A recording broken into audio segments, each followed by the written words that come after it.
আসসালামু আলাইকুম। আমি মোসাদ্দেক ফারদিন স্বাগত জানাচ্ছি আমাদের জেড টিভিতে। আর আমাদের এই চ্যানেলে আমরা আলোচনা করে থাকি বাংলাদেশের সমসাময়িক বিষয়গুলো নিয়ে।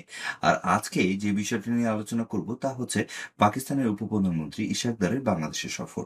এবং এই সফরটি মূলত মিশরের কায়রোতে যখন পাকিস্তানের প্রধানমন্ত্রী বাংলাদেশের প্রধান উপদেষ্টা ডক্টর মোহাম্মদ ইউনূসকে পাকিস্তান ভ্রমণের জন্য আমন্ত্রণ জানায়, তখন বাংলাদেশের প্রধান উপদেষ্টা ডক্টর মোহাম্মদ ইউনূস পাকিস্তানের প্রধানমন্ত্রীকে বাংলাদেশের সফরের জন্য পূর্বে আমন্ত্রণ জানায়। এবং সেই আমন্ত্রণে সাড়া দিয়ে মালয়েশিয়া যাওয়ার পথে যেহেতু বাংলাদেশ পড়ে এবং সেই পথে বাংলাদেশে আসছেন পাকিস্তানের উপপ্রধানমন্ত্রী ইশাক দার। এবং আজকের আলোচনা কেন তার এই সফর এবং এই সফরে কি থাকছে এবং এই সফর নিয়ে কেন ভারত এত উদ্বিগ্ন, এই সকল বিষয় নিয়ে আলোচনা করছি আজকের আলোচনায়। মূলত এইখানে যেটি থাকছে সেটি হচ্ছে যে বাংলাদেশের প্রথম যে বিষয়টা থাকছে, বাংলাদেশ থেকে সরাসরি চালু হতে যাচ্ছে পাকিস্তানের সাথে বাংলাদেশের যোগাযোগ। এবং পাকিস্তানের সাথে বাংলাদেশের যোগাযোগের ক্ষেত্রে আহ, মূলত প্রথমে আমাদের পাকিস্তান থেকে তারা তাদের কার্গো বিমান বাংলাদেশে পাঠাবে এবং পরবর্তীতে যাত্রী বিমানগুলো চলাচল শুরু করবে। এবং দ্বিতীয় যে বিষয়টি যেটি নিয়ে আসলে ভারত সবচেয়ে বেশি উদ্বিগ্ন, সেটা হচ্ছে সার্ক। 1985 সালে বাংলাদেশে ঢাকায় এই সার্কের জন্ম হয়, যেটি মূলত দক্ষিণ এশিয়ার একটি সবচেয়ে শক্তিশালী সংগঠন হিসাবে প্রতিষ্ঠিত হয়। এবং তৎকালীন রাষ্ট্রপতি ছিল প্রেসিডেন্ট জিয়াউর রহমান। এবং উনার নেতৃত্বে এবং উনার তত্ত্বাবধানে এই সার্কটি প্রথম জন্ম নেয়। এবং ভারত সে সময় সার্কের জয়েন করে, যুক্ত হয় মূলত সার্কে নেতৃত্ব দান করার জন্য। আমরা যতটা জানি দক্ষিণ এশিয়াতে ভারত একটি হেজিমনি এবং দক্ষিণ এশিয়াতে তারা একটি নেতৃস্থানীয় দেশ হিসেবে নিজেকে মনে করে। কিন্তু সার্কে যেহেতু 7টি দেশের সমান সমান প্রত্যেকেরই একটি করে ভোট থাকে এবং পাকিস্তানের সাথে ভারতের একটা সবসময় একটা গন্ডগোল থাকে। এবং যদিও তখন ভারতের সাথে বেশ কিছু ছোট ছোট দেশ যেমন নেপাল, ভুটান, আরো কিছু দেশ তাদের সাথে যুক্ত ছিল, শ্রীলঙ্কা তাদের সাথে যুক্ত ছিল, কিন্তু এখন কিন্তু অবস্থা অনেকটাই পরিবর্তন হয়ে গিয়েছে। এবং ভারতের একটি সবসময় একটি ভোট ছিল, সেটি ছিল বাংলাদেশ, এবং সেটিও আর ভারতের সাথে নাই। তাই সার্ক যদি আবার নতুন করে প্রতিষ্ঠিত হয়, তাহলে দক্ষিণ এশিয়া থেকে ভারতের হেজিমনি পুরোপুরিভাবে ধ্বংস হয়ে যাচ্ছে এবং ভারতের নেতৃত্ব বা ভারত নিজেকে যে দাদা মনে করছে সেটি আর থাকতেছে না। কেননা সার্কের কারণে বাংলাদেশের যদি বাংলাদেশ সহ দক্ষিণ এশিয়ার যতগুলো ছোট ছোট দেশ রয়েছে, তারা এক একটি শক্তিশালী রাষ্ট্রে পরিণত হয়। যেভাবে ন্যাটো কিংবা আদার্স দেশগুলো যেরকম রয়েছে, যেমন ইউরোপ ইউনিয়ন রয়েছে, এখানে একজন আরেকজনের দাদাগিরিটি থাকে না। এবং সেটি মূলত সার্কের উদ্দেশ্য। এবং এই সার্ককে আবার কিভাবে নতুন করে রিভাইভ করা যায় সেটির আলোচনাতেই পাকিস্তানের প্রধানমন্ত্রী বাংলাদেশে ভ্রমণ করছে। এবং সার্ক হচ্ছে মূলত এই আলোচনার প্রধান একটি বিষয়। এবং বাংলাদেশের ক্ষেত্রে এবং আরেকটি বড় বিষয় যেটা হচ্ছে, যেমন পাকিস্তানের যেটা আফগানিস্তান থেকে আমরা যে হামলাটা দেখছি, সেটি মূলত ইন্ডিয়ান এবং ভারতের একটা লিয়াজুতে হয়েছে। এবং একইভাবে ভারতেরও ভয় রয়েছে যে যেটা তারা বলতো আর কি, যে বাংলাদেশ থেকে আতঙ্কবাদী আসবে বা টেরোরিস্ট আসবে বা যেটাই আসবে, যেটা বাংলাদেশের ক্ষেত্রে আপনার ভারতীয়রা বলে থাকতো। এবং সেই ক্ষেত্রে এটাকে নিয়ে তাদের একটা একটা সিকিউর বর্ডার ছিল গত 15 বছর। যেহেতু শেখ হাসিনার সময় ক্ষমতাতে ভারত নীতিতে বাংলাদেশ বিশ্বাস করতো, এবং এই কারণে এই বর্ডারে তাদের কোনো খরচ হতো না।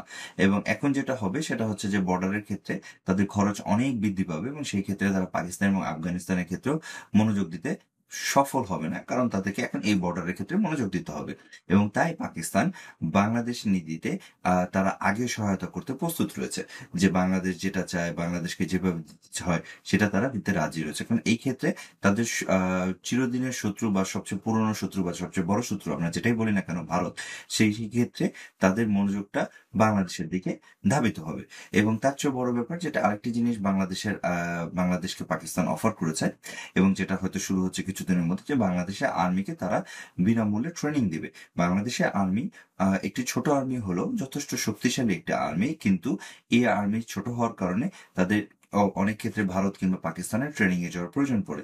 এবং সেই ক্ষেত্রে পাকিস্তান যখন বাংলাদেশ আর্মিদেরকে ট্রেনিং দিবে, তখন তাদের ধর্মীয় বিশ্বাস এক হওয়ার কারণে, আমরা যদি জেনে থাকি বঙ্গভঙ্গের মূলত কারণ ছিল যে বাংলাদেশের মানুষগুলো মূলত একটি বিশ্বাসে বিশ্বাসী ছিল, এবং পাকিস্তানের মানুষগুলো একই রকম বিশ্বাসে বিশ্বাসী হওয়ার কারণে বঙ্গভঙ্গ হয়ে বাংলাদেশের অংশটি পাকিস্তানে যায় এবং ভারতের অংশটি, কলকাতার অংশটি ভারতের সাথে যুক্ত হয়।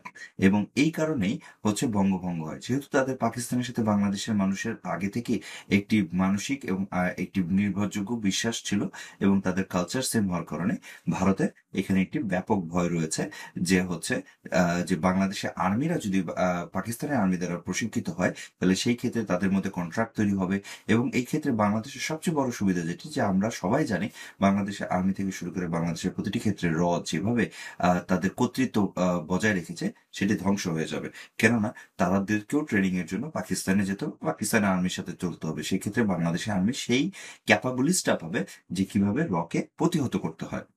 এবং তার চেয়ে বড় একটি বিষয়, যে বাংলাদেশের গার্মেন্টস হচ্ছে অনেক উন্নত, এবং এটি হচ্ছে পাকিস্তানের বাংলাদেশে আসার 3 নম্বর, যেটি পাকিস্তানের উপপ্রধানমন্ত্রী বাংলাদেশের 3 নম্বর কারণ, যে টেক্সটাইল, যে বাংলাদেশের টেক্সটাইল হচ্ছে অনেক উন্নত, এবং বাংলাদেশের টেক্সটাইল দিয়ে সারা পৃথিবীকে সে লিড দেয়, এবং এটি লিডিং কান্ট্রিতে রয়েছে। যেখানে পাকিস্তানের টেক্সটাইলটা হয়েছে আপনার অনেকটা ব্যাকডেটেড, যে কারণে তাদের খরচটা অনেক বেশি। আপনারা সহজেই জানবেন যে উন্নত যন্ত্রাংশ দিয়ে বাংলাদেশ যেহেতু তাদের টেক্সটাইল পরিচালনা করছে, এবং এক্ষেত্রে যেহেতু সে ওয়ার্ল্ডকে লিড দিচ্ছে, তাই বাংলাদেশের টেক্সটাইলের খরচ অনেক কম। যেখানে পাকিস্তান মূলত ইয়েন তৈরি করতো, এবং ইয়েন তৈরি করে সেটাই রপ্তানি করতো, এবং সেখানে তারা যে ভ্যালু অ্যাডেড প্রোডাক্টটা, সেটাকে তারা সেভাবে অ্যাড করতে পারতেছে না, বা করলেও সেটা তার জন্য কস্টলি হচ্ছে। তাই পাকিস্তানের বিনিয়োগকারীরা তাদের গার্মেন্টসকে বাংলাদেশে বিনিয়োগ করতে রাজি রয়েছে, এবং টোটাল টেক্সটাইলটা যদি পাকিস্তান বাংলাদেশে বিনিয়োগ করে, তাহলে ভারতে যে টেক্সটাইল অংশটি কাজ করতেছে তাদের সেইভাবে সুযোগ থাকবে না, কারণ বাংলাদেশের অনেকগুলো বেনিফিট রয়েছে ইউরোপ এবং আমেরিকাতে তাদের পণ্য রপ্তানি করার জন্য, যেটি ভারত চায় না, অন্য কোনো দেশের নেই। এবং সেই ক্ষেত্রে বাংলাদেশের রপ্তানি সুবিধা রয়েছে, এবং বাংলাদেশের প্রোডাকশন খরচও কম। তাই পাকিস্তানের যারা গার্মেন্টস ব্যবসায়ী রয়েছে, টেক্সটাইল বিজনেসম্যান রয়েছে, তাদের একটি দাবি হচ্ছে যে যাতে বাংলাদেশে গার্মেন্টস ব্যবসায়গুলো হয়। এই বিষয়গুলোকে নিয়ে মূলত এই 3টি বিষয়কে নিয়ে কাজ করার জন্য পাকিস্তানের উপপ্রধানমন্ত্রী ইশাকদার বাংলাদেশে তার একটি ভ্রমণের ঘোষণা দিয়েছে, বা ভ্রমণ করার জন্য আসছে। এবং আরেকটি বিষয় পাকিস্তান মানসিকভাবে প্রস্তুত রয়েছে, সেটি হচ্ছে যে যতবারই তাদের একজন যেমন এটি হচ্ছে 2012 সালের পরে প্রথম পাকিস্তানের উপপ্রধানমন্ত্রী বা পাকিস্তানের পররাষ্ট্রমন্ত্রী, যেই বলি না কেন, বাংলাদেশে ভিজিট করতেছে। ওনারা যখনই আসে, তখনই আমরা বেহায়ের মতো তাদেরকে বলি, তোমরা কেন 71-এর জন্য ক্ষমা চাচ্ছ না? আমরা কি কখনো বলতে পেরেছি ভারতকে যে তোমরা বিডিআর জন্য ক্ষমা চাও না কেন? তবুও পাকিস্তান এখানে রয়েছে, তাদেরকে আপনারা যখন আসবেন, তারা যখন যাবে, যে ভাই আপনি সরি বলেন। যদিও পাকিস্তান বলছে আমি আমার ছোট ভাইয়ের কাছে যাচ্ছি, বা আমার ভাইয়ের কাছে যাচ্ছি, তারপরেও তারা সরি বলার জন্য আশা করি প্রস্তুত রয়েছে। কিন্তু একটি মেহমান আমাদের বাসায় আসলে আমরা আসলে কতটা উম, মানে সভ্যতার পরিচয় যদি না থাকে, বা আমাদের যদি মানে আমাদের যদি এতটুকু ধৈর্য না থাকে, যে একটা মেহমান আসলে তাকে আমরা সরি বলতে বলি, এবং যতবারই হয় সেটি হয়। এবং চতুর্থ বিষয় রয়েছে, সেটি হচ্ছে বাংলাদেশের বিষয়ে সরি বলা।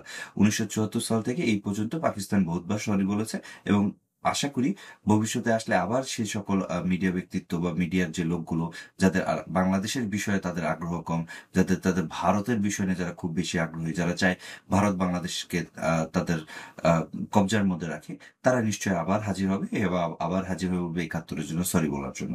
এবং তাদের কাছে আমি প্রশ্ন করতে চাই, আপনারা কেন ভারতকে তার কর্মকাণ্ডের জন্য আমাদের দেশে গণতন্ত্রহীন একটি নির্বাচনবিহীন একটি ফ্যাসিবাদ সরকার তৈরি করেছে, এটার জন্য ভারত কেন এখনো সরি বলছে না?